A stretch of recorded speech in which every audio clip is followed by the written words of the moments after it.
مفتی صاحب براہ مہربانی اس سوال کا جواب وضاحت سے دیں کہ قیامت کا میزان کہاں لگے گا، کیسے لگے گا قرآن و سنت کی روشنی میں؟ دیکھو برزخ کی جو باتیں ہیں نا یا قیامت کی جو باتیں ہیں، چونکہ وہ یہ دنیا نہیں ہوگی تو اس کی پوری کیفیت ہمیں نہ بتائی ہے نہ ہمیں سمجھ میں آ سکتی ہے، اس لیے اس کی پوری کیفیت کو جاننے کی کوشش کرنا ایک فضول حرکت ہے۔ اب مثال کے طور پر جہنم کے اوپر جو پل ہوگا وہ بال سے زیادہ باریک ہوگا، تلوار سے زیادہ تیز ہوگا۔ وہ پل کیا ہے؟ وہی صراط مستقیم ہے جس پر آپ دنیا میں چلے ہو۔ اللہ اسی کو ایک صورت اور شکل دے کے پل پہ قائم کر دیں گے، پل بنا دیں گے۔ تو کیا اس کی مثال دی جا سکتی ہے دنیا میں؟ ظاہر ہے نہیں دی جا سکتی۔ تو جتنا ہمیں بتایا گیا ہے ہم اس پر ایمان لاتے ہیں، اور جو نہیں بتایا گیا ہم اس کی تفتیش میں نہیں جاتے۔ جو ہمارے کام کی چیز تھی وہ اللہ نے ہمیں بتا دی ہے۔ اس کی مثال ایسے ہے جیسے مشرکین نے پوچھا روح کیا چیز ہے؟ روح تو ہماری باڈی میں روح ہوتی ہے نا، جس کی وجہ سے ہم زندہ ہوتے ہیں۔ تو اللہ نے فرمایا قل الروح من امر ربی، اللہ کا ایک حکم ہے۔ اب یہ پورا ایکسپلین تھوڑی کیا اللہ تعالیٰ نے، اور اب سوال پیدا ہوتا ہے اللہ تو نے ہمیں پورا ایکسپلین تو کیا نہیں کہ روح کیا چیز ہوتی ہے، تو نے تو کہہ دیا میرا حکم ہے بس۔ آگے اللہ نے اس کا جواب دیا ہے، روح کا جواب پورا نہیں دیا، اس کا جواب دیا کہ میں نے پورا جواب کیوں نہیں دیا، ٹھیک ہے نا۔ اس اشکال کا اللہ نے جواب دیا وما اوتیتم من العلم الا قلیلا، اللہ کہتے ہیں ہم نے تمہیں علم بہت تھوڑا دیا ہے۔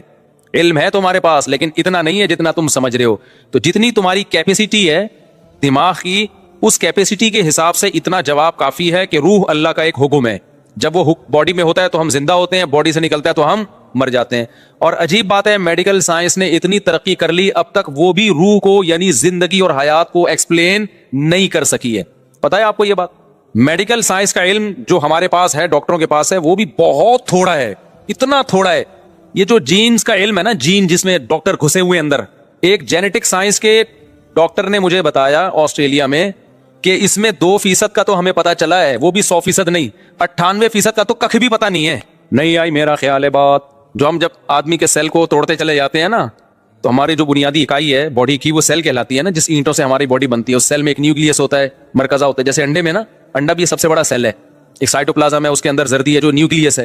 تو ایسے ہی ہماری باڈی کو بھی آپ توڑتے چلے جائیں گے تو ایک اکائی آئے گی، ایک یونٹ آئے گی جس کو سیل کہا جاتا ہے۔ پھر اس کو بھی آپ توڑیں گے تو نیوکلیس کے اندر بہت زیادہ فنٹر نہ بنے۔ تو ابھی تک زندگی ہی کو ایکسپلین نہیں کیا جا سکا یہ زندگی کیا چیز ہوتی۔ میں آنکھوں سے دیکھ رہا ہوں، محسوس کر رہا ہوں، کانوں سے سن رہا ہوں، روبوٹ بھی دیکھتا ہے، محسوس نہیں کرتا ہے وہ۔ تو محسوس کرنے کا نام کیا ہے؟ حیات۔ یہ حیات کھوپڑی سے اوپر کی چیز ہے بھائی، یہ اسی کو اللہ نے کہا میرا حکم ہے۔ فَإِذَا سَوَّيْتُهُ وَنَفَخْتُ فِيهِ مِن رُوحِي، اللہ نے آدم کا پتلا بنایا، اللہ کہتے ہیں میں نے کہا میں نے اپنی روح پھونک دی، زندہ ہو گئے۔ یار مجھے ایک بات بتاؤ، جب انسان مرتا ہے تو پوری باڈی تو ویسے ہی ہوتی ہے، سب کچھ وہی پارٹس بنے ہوئے، تو ہل کیوں نہیں رہی ہے؟ آپ کہہ سکتے ہیں چونکہ دل نہیں حرکت کر رہا تو دل حرکت کرا دو اس کا۔ ماں کے پیٹ میں کیسے دل حرکت کرنا شروع کرتا ہے بھائی فرسٹ ٹائم؟ کسی کی سمجھ میں نہیں آتا۔ یہ ڈاکٹر کہتے ہیں کہ میں نے ڈاکٹروں سے پوچھا ہے، ہوائی باتیں نہیں کر رہا، کہ جب پہلی دفعہ ماں کے پیٹ میں بچے کا دل دھڑکتا ہے تو کیوں دھڑکتا ہے؟ پہلی دفعہ کس نے دھڑکایا؟ میڈیکل سائنس اس بات کو بیان کرنے سے اب تک عاجز ہے، سمجھتے ہو؟ دیکھو اب کیوں دھڑک رہا ہے اب تو ڈاکٹر بتا سکتے ہیں۔ ہمارے دماغ سے کرنٹ جاتا ہے، الیکٹریسٹی سے کام ہو رہا ہے، یہ اللہ کا شکر ہے یہ کرنٹ کے الیکٹرک والوں کے ہاتھ میں نہیں ہے، ورنہ اتنا دھڑکتا نہیں جتنا بل آتا۔ اور گیس پہ چل رہے ہوتے ابھی ہم سب، اب گیس بھی گئی تو سلنڈر لگائے ہوئے ہوتے دل دھڑکانے کے لیے ہم لوگوں نے۔ تو کچھ چیزیں اللہ نے اپنے ہاتھ میں رکھی کہ الیکٹرک والوں کے ہاتھ میں اللہ نے وہ چیزیں نہیں دی۔ پنکھا کے الیکٹرک کے ہاتھ میں، لیکن جو ہوائیں چلتی ہیں وہ کے الیکٹرک کے ہاتھ میں نہیں ہے۔ اس لیے ایسا نہیں ہوتا ہب سے لوگ مرنا شروع ہو جائیں، اللہ کہتے ہیں کہ میری ہوائیں بھی ہیں، ٹھیک، باہر نکل جا سین میں منجی ڈال کے لیٹ جا۔ منجی کا فائدہ یہ ہوگا نیچے سے بھی ہوا لگے گی۔ مولٹی فوم والوں نے جو گدے بنائے اوپر سے لگے گی، نیچے سے نہیں لگے گی۔ تو مولٹی فوم کے گدے پہ جب آپ لیٹیں گے تو کے الیکٹرک والوں کے محتاج ہوں گے، وہ پنکھا چلائیں گے تو ہوا لگے گی، ادروائز نہیں۔ لیکن اگر آپ منجی پہ لیٹیں، چارپائیوں پہ لیٹیں، تو بھائی اس میں سے آٹومیٹیکلی جب ہوا چلے گی تو چاروں طرف سے آپ کو ہوا لگے گی۔ اس لیے اپنے آپ کو بہت زیادہ ان چیزوں کا محتاج نہ بناؤ، قدرتی ماحول میں رہنے کی عادت ڈالو۔ سمجھتے ہو کہ نہیں سمجھتے ہو؟